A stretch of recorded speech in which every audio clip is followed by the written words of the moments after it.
So Young the Giant is, you guys are 15, you're winning all these contests and stuff. What happened after that? And how did that start to pick up momentum and become more of a real thing?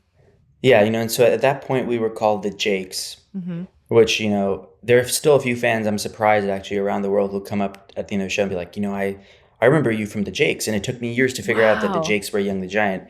And how far reaching the internet was in the nascent stages. There was no algorithm. It was just kind of like you put it out there and people found it.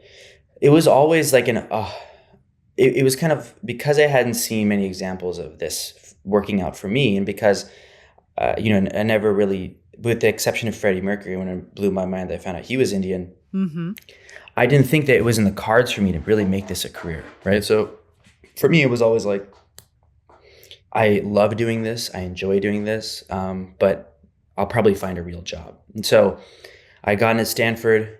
I went to Stanford. I did not study music. I studied human biology and fiction. And it was in between my freshman and sophomore year of college. Essentially, I credit a lot of it to one of our managers, who's still one of our managers today.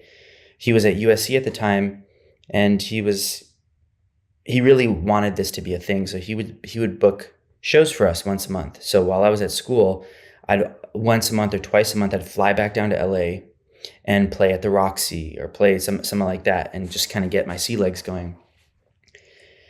And between freshman and sophomore year, I came back to LA for the whole summer. I convinced, I was like, I'm not going to do an internship. I'm just going to go and focus on music. And there was a producer, just a local producer at that time, but who's now like a really big pop producer, Ian Kirkpatrick, who did like a lot of Dua Lipa and Katy Perry stuff now. But at that time, he was literally just fishing. He was just going to Long Beach. He was going anywhere for like local ballad bands to find bands to record. And so he saw us at one of these things. He's like, I have to record you guys. We just need to make an EP together. And so over the course of that summer, we made an EP called Shake My Hand. And that EP kind of started to create some buzz in the industry. And we had some fans. And at that point, going back to my sophomore year, I kind of knew, okay, this has taken a new shape. And my management and stuff were like, listen, this is like actually potentially happening. We'd gotten an offer to open for Kings of Leon at the House of Blues in Chicago.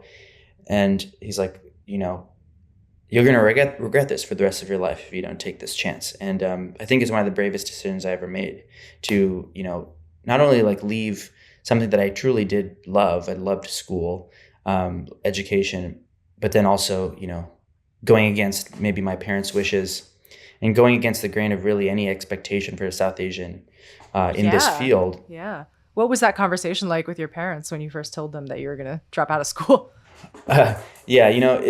It's funny because I think they always knew, and it's now with time, it's they always knew it was what I was meant to do, but I think maybe they were in denial. And I think more than anything, at first I thought it was all the traditional things that, that one would say, like, oh, what will people think? Like, you have to have a good job, you have to be a doctor, whatever. But I think the real worry for them was that fame or any type of fame would fundamentally change me as a person. And it's true. I mean, I'm not famous. I'm what you would call maybe semi-famous, but just dealing with that comes with its own set of issues. And they were probably right to be worried about me at that age, but I was just lucky that I had the guys in the band, and that's when things really started to take off. And we did the Kings of Leon thing. We moved in together.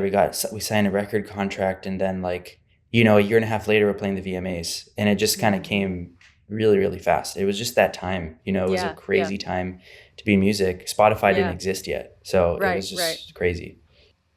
Wow. I remember when you guys were coming up too. I think Cough Syrup had a lot to do with it, which I think came out. Where was that in the trajectory of you guys playing the VMAs, and how much did that have to do with you guys blowing up? Cough Syrup was actually on that EP that we worked on. And it was probably the reason why we got signed. And I remember at the time, we were so young and naive. We didn't want that song to be on a new record because we're like, we wrote it already. And they're like, really? Like, we signed you for this song, so you're going to put this on the record.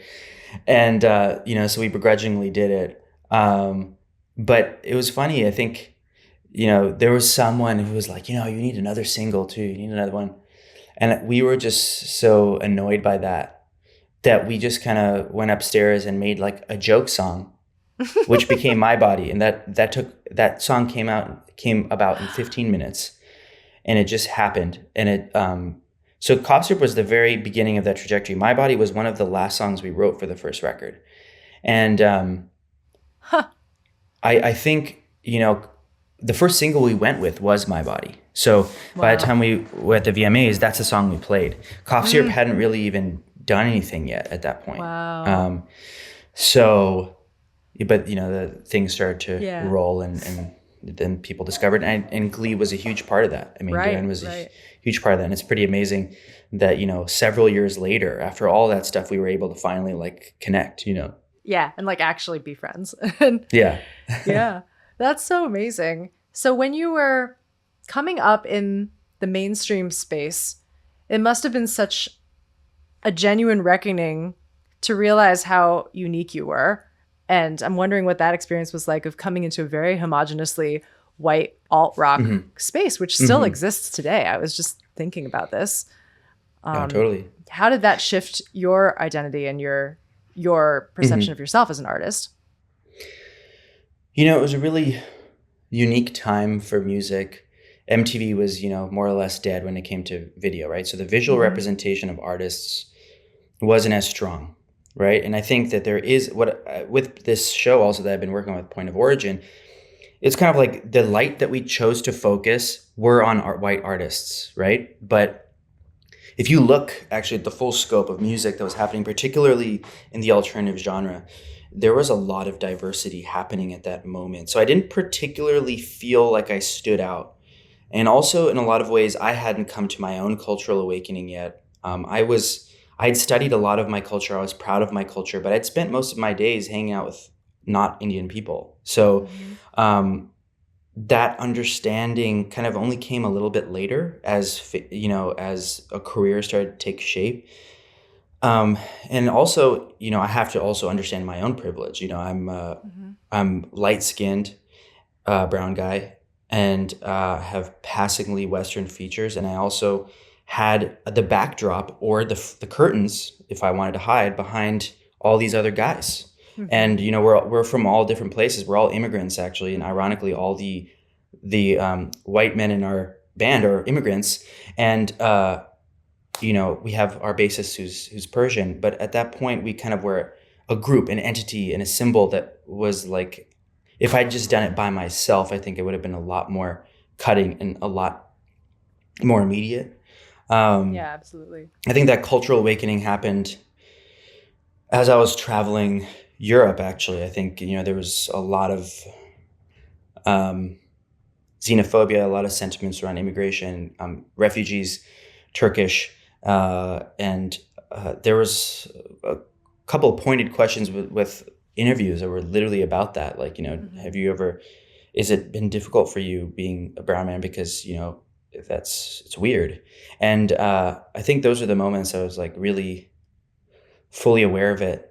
And I think in this new generation of where we're at, where we're back again to a visual medium that kind of paves the way for the sonic world, it's like we're back in this world. Like if I was in the MTV generation, I think it would have been a lot harder for me, but I wasn't. I managed to sneak through, and that's one of the interesting things about my career is that because I came up at that time and people mostly heard us, they didn't see us. That's why, like, when you came to the show, you're probably surprised that I was an Indian guy. That happens to this day. We've been playing for 12 years. We've had fans for 10 years. And I'll go play somewhere and people be like, holy crap, I did not realize you were Indian. Even Indian people, So I kind of was able to slip through in a really great way. It's like almost hit the subconscious of people. I can kind of incept ideas into people without them realizing anything. There's a power to it, but at the same time, there's an absurdity to it because it's weird when people think you're a white British guy. For the first record, that's what people thought, and so the VMAs was obviously a strong visual representation of the band. And, I think the world was ready for it. Maybe it was just the right timing,